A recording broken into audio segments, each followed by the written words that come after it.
Frozen मटार बनवण्याची सोपी पद्धत. हे बघा, मटार स्वच्छ निवडून घेतले, पाणी उकळायला ठेवलं, त्यामध्ये 2 ते 3 चमचे साखर टाकली आणि त्यामध्ये लगेच ते पाणी उकळल्या त्यामध्ये ते मटार ताजे मटार टाकले. असं 5 मिनिट फक्त पाण्यामध्ये थोडेसे गरम उकळून घेतले, उकळायचे नाही थोडेसे, आणि लगेच ते चाळणीत निथरत ठेवायचे. चाळणीत निथरल्यावर लगेच थंड पाण्यात फ्रीजरमधल्या थंड पाण्यामध्ये टाकायचे. तेही 2च मिनिट ठेवायचे आणि लगेच कपड्यावर सुकट टाकायचे. किती 3 ते 4 मिनिट, म्हणजे चाळणीत व्यवस्थित निथरून घेऊन.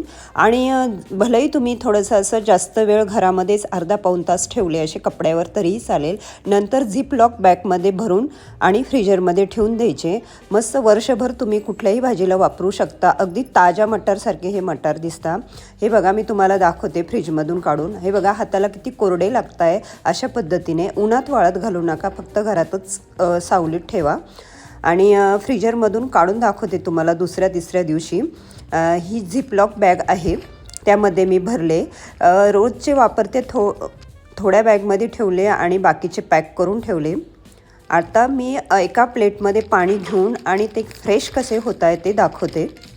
तेव्हा तुम्ही नक्की बनवा आणि रेसिपी आवडल्यास लाईक करा.